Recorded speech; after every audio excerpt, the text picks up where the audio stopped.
Hey there, it's Joel Daniels. Glad to see you're back. This part of the course explores qualified retirement plans, commonly known as QRPs. You've probably heard of some of these plans like 401ks, IRAs, and similar plans intended to provide for an employee's retirement. We'll start off with a discussion on the differences between tax-qualified and non-tax qualified retirement plans.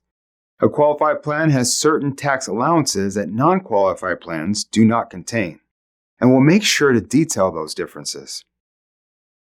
Continuing, we'll compare highly compensated employees to non-highly compensated employees. When retirement plans were first authorized by Congress, there were no contribution limits. A participant could place as much of their compensation in the plans as they liked, and all of it on a pre-tax basis.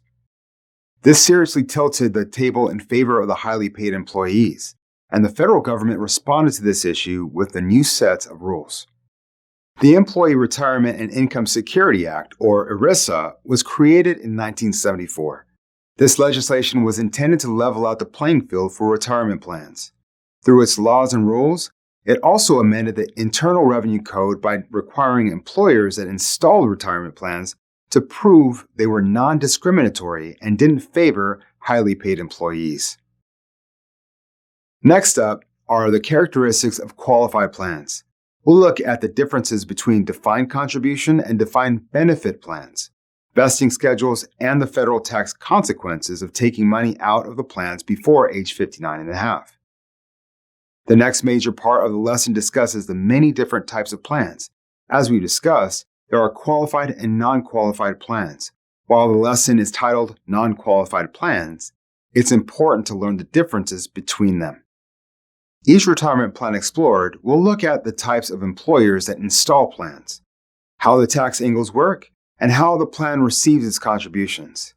Make sure to study and restudy the contribution limits and who the plans are intended for, as well as the tax penalties and income taxes that must be paid on these plans.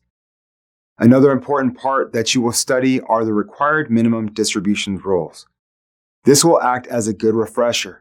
You learned a lot about the plans in IRAs, and these rules are almost identical. The difference here is that none of the funds in these retirement accounts have ever been taxed, and by now you should know that you'll pay the government at some point. Since we're dealing with taxes and complicated IRS rules that change periodically, nothing in this lesson should be taken as reliable legal or tax advice. It is purely intended to assist you in passing your exam. If you have questions or need more detail, you should talk to a legal or tax professional.